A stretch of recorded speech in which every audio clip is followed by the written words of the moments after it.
off. Huh. How about that? That's not really happened. I wonder, they're pulling down videos still. Hopefully we're public.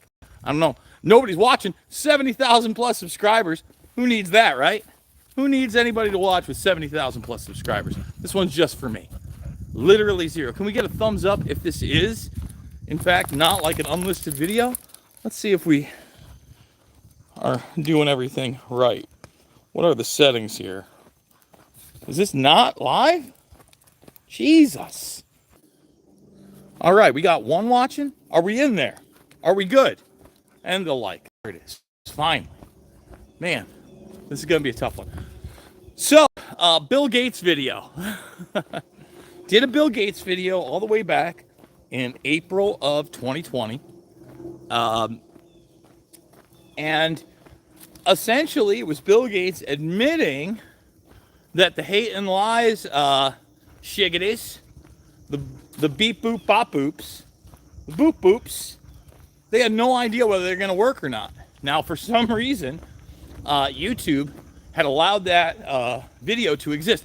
And, you know, I'm probably going to repost it just because YouTube took it down for medical misinformation, but they're not striking me anymore, hence how I'm able to do these streams, etc. But they are still censoring. A lot of people still think, oh, things have changed on YouTube. Have they? What are you talking about? Let's see if we can clean this up right here. Maybe, maybe not.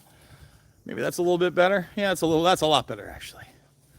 That's a lot better. So, look, here's the deal, guys. We're walking the dog early today because we can. Because TNT, today's news talk, is no longer a thing. I'm hoping that some kind of phoenix can rise out of the ashes of independent media, because things ain't looking so good, right?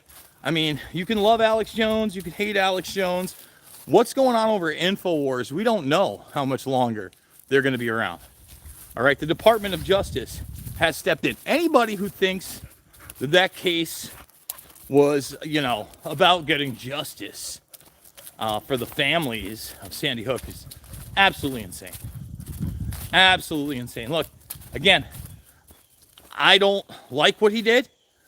I never agreed with those positions. It should have been a straight defamation case. There should have been realistic numbers put forth. And really only those people he specifically named really could have claimed any kind of defamation, in my opinion. In my opinion. And guess what? That's not what you saw. Instead, they gave like a ludicrous sum to some FBI agent. It's nuts. And remember, in that case, what did they do? They defaulted him. They didn't even let him put a clear defense forward. Okay? So now that it looks like Jones had figured out a way to sell the operation and keep it moving. I mean, if Infowars.com goes down, folks, I don't even know what to say. Like, just so everybody knows, there's no guarantee. You know, TNT's around, what? For me, maybe 6 months. Not even 6 months. I think I did close to 6 months there. They shut down. Patriot.tv, which used to be AMP News. Who knows? Who knows? I want to believe that we're going to continue because they're certainly not censoring me. They let me say whatever I want. I just had an awesome conversation with John Bodwin. And I've had Bodwin on both of my programs before. MBA, statistician, engineer, somebody like the last time I was talking to him, and this was another reason that I love doing those shows and having those conversations, is the last time I was talking to him, I brought DARPA up, and all of a sudden he had talked about some contracting work that he had done via DARPA. And then today, I mean, he told me about just a litany of these things, a litany of different military industrial complex companies that he did business with. Who knows if that job's going to be around for me? I don't know. That's why we're doing the independent stuff, because we're going to need your help more than ever. Now, I did post a couple shows yesterday one of which was with Pedro Israel Orta, the CIA whistleblower, and Frank Panico. They have a movie coming out called Deep State Gangsters. I think that gets released, geez, maybe by the end of the month. I'm pretty sure, somewhere in that range. It is based on the book by Pedro Israel Orta, which is The Broken Whistle. And look, you know, who else I talked to? I talked to Nate Kane, who is in that book. And I'm not sure, I think that one airs today at 5 p.m.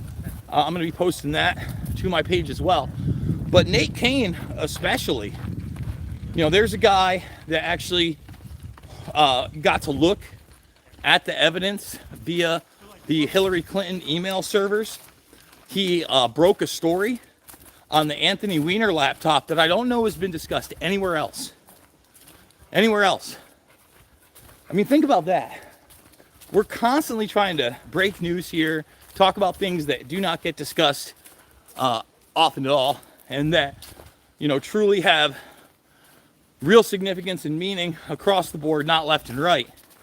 And we were getting into the Hunter Biden laptop, and I said, you know, let's talk about the Weiner laptop for a minute, because Trump certainly should have had the opportunity to expose them through that. And he made the statement, and you're going to hopefully be able to watch this in the next couple of days. I think, again, that one airs tonight at 5. And I do plan on reposting it as well, that he stated that the FBI sent one of their special computers right around that time period to the New York field office.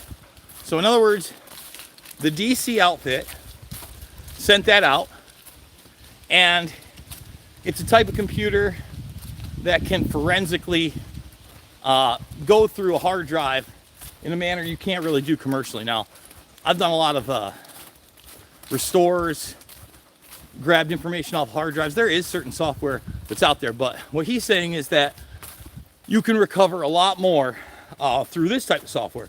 He says that the FBI laptop that they used for that operation went missing. Ooh. Now, why is that significant? Well, first of all, who knows where the actual Weiner laptop is? Remember, we never got those hard drives, right? So we don't even know that. We don't know where the actual laptop is when it comes to Anthony Weiner. But then a device that would have been able to actually get even more information than that of, like, if you and I got that hard drive, right? Even if we were an expert with commercial tools, we would only be able to recover so much information. Now, the FBI computer potentially was able to extract even more information than what we could do commercially. And commercially, by the way, you could probably get just about every email that had ever been sent or looked at or typed up on that computer, and that's without the FBI stuff. Imagine what you could get with the FBI stuff. Well, imagine that.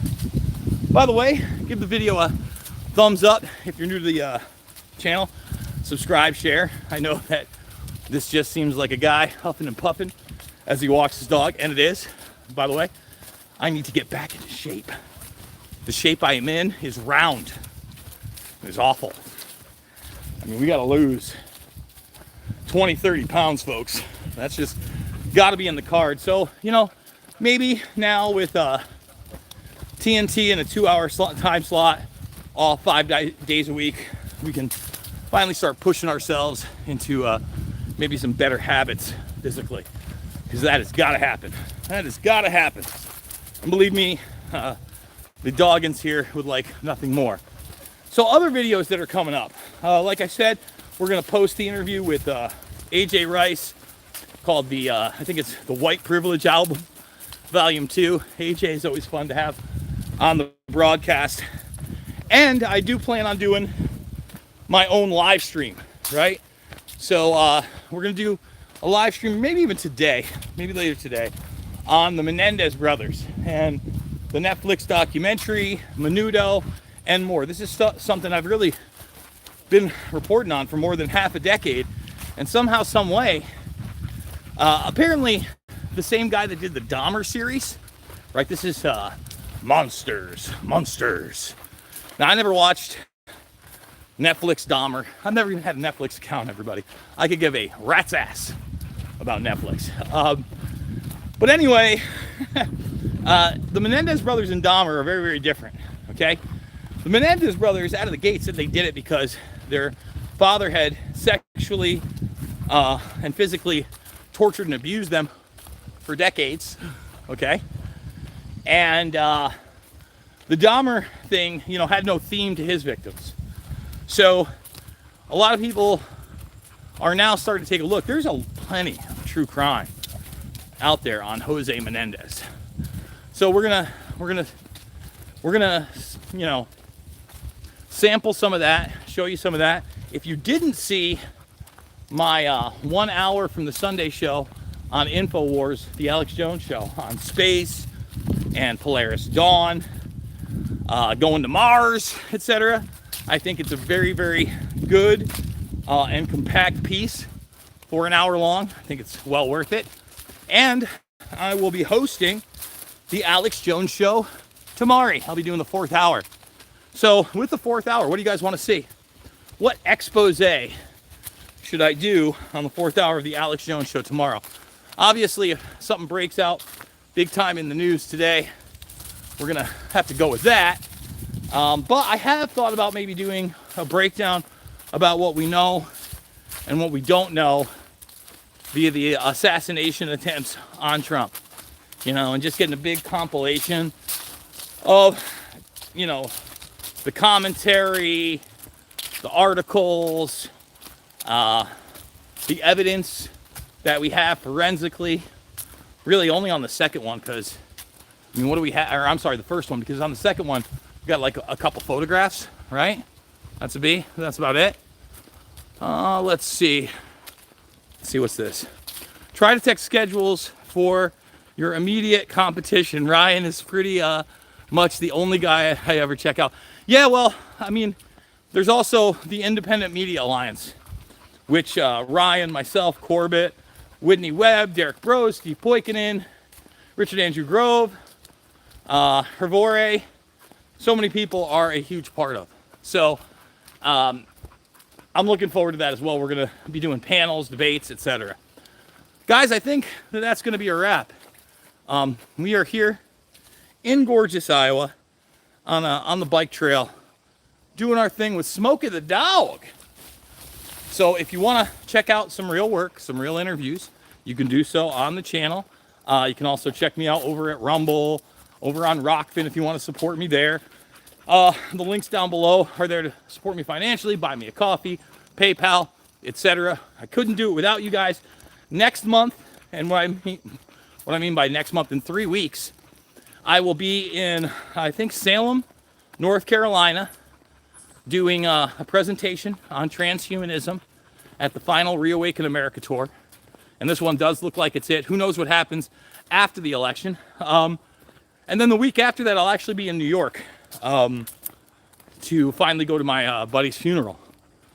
So I don't know what kind of output we're going to have in that time period, but we're certainly going to try to put it out there. So I love you guys. Remember, it is not about left or right. It's always about right and wrong. And I will see you all on the flip side.